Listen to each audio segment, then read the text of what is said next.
আজি আপোনাৰ পৰ্বতজোৰাত যেটো আপোনাৰ এই গুটি যে বড়ো মানুহখিনিয়ে যে নিজৰ গাত কেৰাচিন ঢালি যে জ্বলাই মৰিবলৈ যে উদ্যত যে হ'বলগীয়া হ'ল তাৰ দিনত খিলঞ্জীয়াৰ কথা কোৱা হিমন্ত বিশ্ব শৰ্মা চৰকাৰৰ দিনত নহয় জানো হিমন্ত বিশ্ব শৰ্মাই যিজন হিমন্ত বিশ্ব শৰ্মাই খিলঞ্জীয়া সুৰক্ষাৰ কথা কৈছিলে সেইজন হিমন্ত বিশ্ব শৰ্মাৰ দিনত এজন ভূমিপুত্ৰ বড়ো লোকে কেৰাচিন তেল ঢালি মৰিম বুলি আৰক্ষী প্ৰশাসনৰ আগলৈ ওলাই আহিছে কেলে তেওঁলোকৰ জাতি তেওঁলোকৰ মাটি আৰু ভেটি হেৰুৱাৰ ভয়ত আজি যদি অসমৰ ভূমিপুত্ৰসকলক যদি উচ্ছেদ কৰি সেই মাটিখিনি যদি আদানীক গটাই দিয়ে সেই মাটিখিনি যদি আম্বানীক গটাই দিয়ে তাত কালি অসমৰ কেইটা মানুহে চাকৰি পাব সেই উদ্যোগটোৰ পৰা অসমৰ কি লাভ হ'ব আপোনাৰ জয়ন্ত মল্ল বৰুৱাই যে শিলখাকু বিলত যে এটা মস্ত যে বিল্ডিং বনাই থৈছে আপোনাৰ জলাশয় পুতি পেলাই সেইখিনি কি চৰকাৰী মাটি নহয় নেকি দাদা আজি আইআইটি গুৱাহাটীত পঢ়িবলৈ এজন আজি আইআইটি গুৱাহাটীত পঢ়িবলৈ দুখীয়া ল'ৰা ছোৱালী এজনে পঢ়িবলৈ যে তাত যে ব্যাপক যে আপোনাৰ মাসুল যে বৃদ্ধি যে হৈছে পঢ়িব যে পৰা নাই প্ৰতিবাদ যে কৰি আছে আপুনি গম পায় নে হিমন্ত বিশ্ব শৰ্মাই কৈছিলে যে অসমক তেওঁ ভাৰতৰ শ্ৰেষ্ঠ 5খন ৰাজ্যৰ ভিতৰত তেওঁ এখন কৰিব বুলি আজি আপোনাৰ সেই লোকসভাত সেইদিনা যি তথ্য ওলালে অসমৰ মাধ্যমিক স্তৰৰ যি ছাত্ৰ ছাত্ৰী সেই ছাত্ৰ ছাত্ৰীৰ যি ড্ৰপ আউট ৰেট সেই ড্ৰপ আউট ৰেটটো ভাৰতৰ আটাইকেইখন ৰাজ্যৰ ভিতৰত 2 নম্বৰ স্পষ্টভাৱে পোনপ্ৰথমে কৈ ল'ব বিচাৰিছো যে অসমত উদ্যোগীকৰণ হোৱাৰ ক্ষেত্ৰত ৰাইজৰ দলে কেতিয়াও বাধা নকৰে অসমত কোনোবাই সৰকাৰি উদ্যোগ স্থাপন হোক অসমৰ নিবনুৱাই চাকৰি পাওক সেই কথাটো ৰাইজৰ দলে কেতিয়াও বিৰোধিতা নকৰে সৰকাৰি মাটি মন্ত্ৰী এই যে আপোনাৰ জয়ন্ত মল্ল বৰুৱাই যে শিলখাকু বিলত যে এটা মস্ত যে বিল্ডিং বনাই থৈছে আপোনাৰ জলাশয় পুতি পেলাই সেইখিনি কি চৰকাৰী মাটি নহয় নেকি মই কংগ্ৰেছী মুখপাত্ৰ জয়ন্ত মল্ল বৰুৱাই বনাই থোৱা সেইটো বিল্ডিংটো চৰকাৰী মাটি নাই নেকি দাদা আজি আপোনাৰ শিলখাকুত যিখন জিঞ্জাৰ হোটেল আছে সেই হোটেলখন চৰকাৰী মাটি নাই নেকি জলাশয়ত নাই নেকি আজি কিমান বছৰ সেই তাত দখল কৰিছে সেইখিনি কিয় দখল কৰিব পৰা নাই আপুনি যিটো কথা ক'লে যে যদি ভূমিপুত্ৰ অলপ আগতে কৈছে যদি সকলোকে যদি আপোনালোকে কৈছে যে উচ্ছেদ কৰিছে তেতিয়াহ'লে জয়ন্ত মল্ল বৰুৱা বিল্ডিংটো কিয় উচ্ছেদ কৰিব পৰা নাই মানে চাওক গোটেই বিষয়টো এনেদৰে এখন হুলস্থুল সৃষ্টি কৰা হয় মই সেইকাৰণে প্ৰথমতে কৈছো যে পলিটিক্যাল এটা নেৰেটিভ সৃষ্টি কৰিবলৈ হিমন্ত বিশ্ব শৰ্মা অথবা বিজেপি চৰকাৰে এই এনে ধৰণৰ কিছুমান কাম কৰি আছে আৰু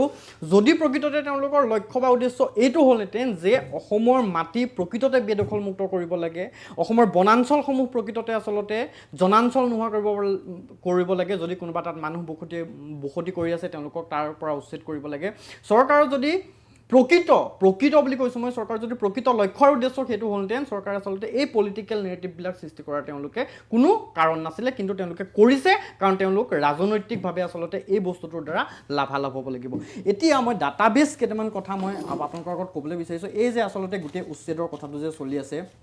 আজি ধুবুৰীৰ পৰা আৰম্ভ কৰি গোটেই অসমত যি এক উচ্ছেদ অভিযান চলোৱা হৈছে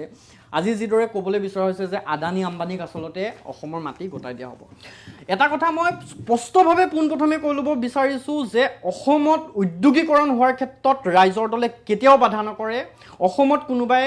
সৰকাৰি উদ্যোগ স্থাপন হোক অসমৰ নিবনুৱাই চাকৰি পাওক সেই কথাটো ৰাইজৰ দলে কেতিয়াও বিৰোধিতা নকৰে আজি জাগিৰোডত টাটাৰ সেমিকণ্ডাক্টৰ প্ৰকল্প হ'ব তাক ৰাইজৰ দলে সমৰ্থন কৰিছে এতিয়া কথাটো হ'ল ৰাইজৰ দলে আমি কি বস্তুটোৰ বিৰোধিতা কৰিছো আজি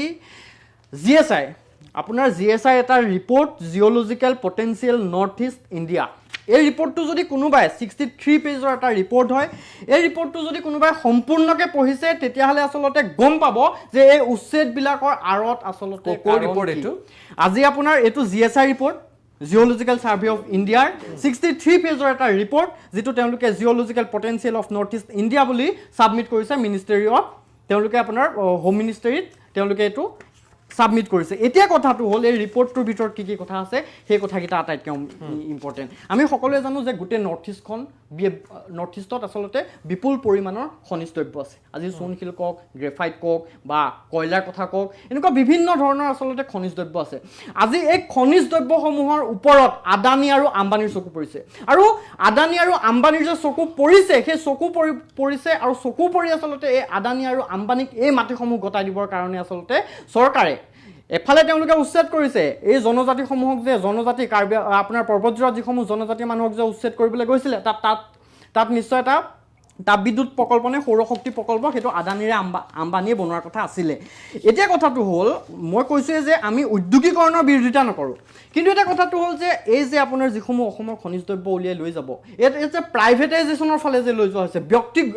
এজন নিৰ্দিষ্ট ব্যক্তিৰ হাতত যে গতাই দিবলৈ বিচৰা হৈছে এই বস্তুটো আমি বিৰোধিতা কৰিছো আজি যদি অসমৰ ভূমিপুত্ৰসকলক যদি উচ্ছেদ কৰি সেই মাটিখিনি যদি আদানীক গতাই দিয়ে সেই মাটিখিনি যদি আম্বানীক গতাই দিয়ে তাত কালি অসমৰ কেইটা মানুহে চাকৰি পাব সেই উদ্যোগটোৰ পৰা অসমৰ কি লাভ হ'ব আজি যদি ভাৰত চৰকাৰৰ অধীনস্থ যদি এটা ৰাজহুৱা সংস্থাই যদি আপোনাৰ ONGCক যদি সেই কামটো কৰিবলৈ দিলেহেঁতেন আমি বিৰোধিতা নকৰোঁ ONGCটো বিভিন্ন ধৰণৰ আচলতে খেলিমেলি আছে কিন্তু তাৰ মাজতো আমি জানো যে ONGCয়ে যদি সেই কামটো কৰিলেহেঁতেন অন্তত অসমৰ মানুহৰ কিবা এটা লাভ হ'লহেঁতেন আৰু যদি চৰকাৰৰ যদি কিবা এটা সংস্থাই যদি তাত যদি কিবা এটা উদ্যোগ স্থাপন কৰিম বুলি ক'লেহেঁতেন তেতিয়াহ'লে আমি বিৰোধিতা নকৰিলোহেঁতেন কিন্তু আজি আমি আদানী আম্বানী এই যিসকল নিৰ্দিষ্ট কেইজনমান পুঁজিপতি যিকেইজন পুঁজিপতি আচলতে নৰেন্দ্ৰ মোদী বা অমিত শ্বাহ এই মানুহকেইজনৰ লগত আচলতে হলিগলি যিকেইজন মানুহ আচলতে তেওঁলোকৰ মানে ইমান বিজনেছ গ্ৰ'থ হৈছে যিটো আচলতে বিজেপি চৰকাৰ অহাৰ পিছত নৰেন্দ্ৰ মোদী চৰকাৰ অহাৰ পিছত গতিকে মই অংশমান এটা প্ৰশ্ন আপোনাক কৰিব বিচাৰিছো দেই মোৰ প্ৰশ্নটো হ'ল যে 1947 চনৰ 15 আগষ্টত আমাৰ দেশ স্বাধীন হ'ল আপুনি এই বিগত 75টা 78টা বছৰত আমাৰ ভাৰতবৰ্ষত যিমান চৰকাৰ হ'ল আপুনি মোক এখন চৰকাৰৰ দিনত কওক যে কোন ব্যৱসায়ীয়ে লাভান্বিত হোৱা নাছিল বা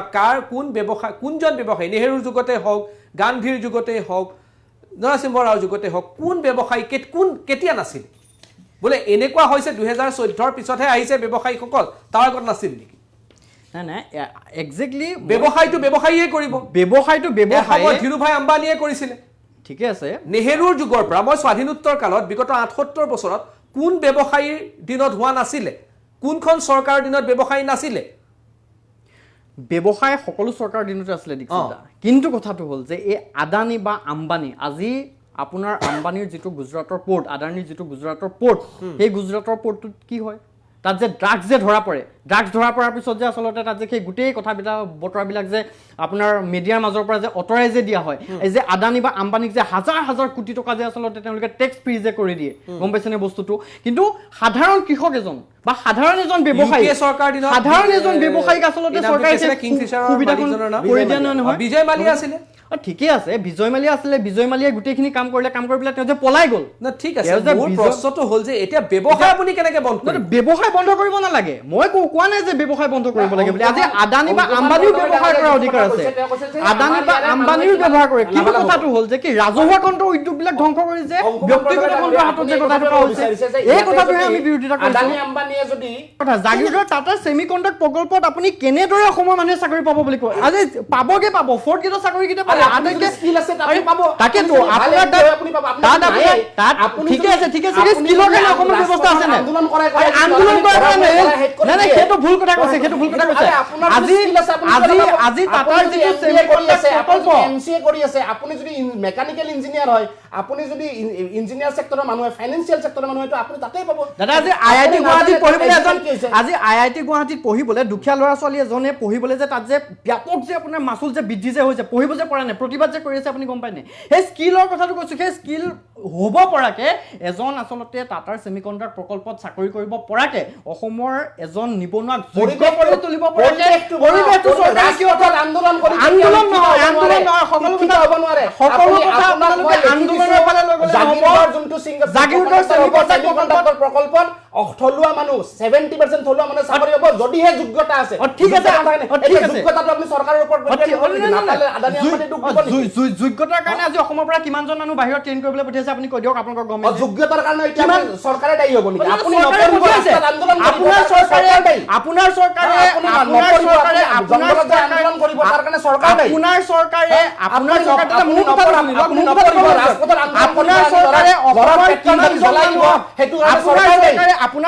অসমৰ নামত গোটেই গুৱাহাটীখন ধ্বংস কৰি দিব তাৰ কাৰণে চৰকাৰ দায়ী নাই আন্দোলনৰ এনেকুৱা বেচলেছ কথা নক'ব দাদা এনেকুৱা বেচলেছ কথা নক'ব দাদা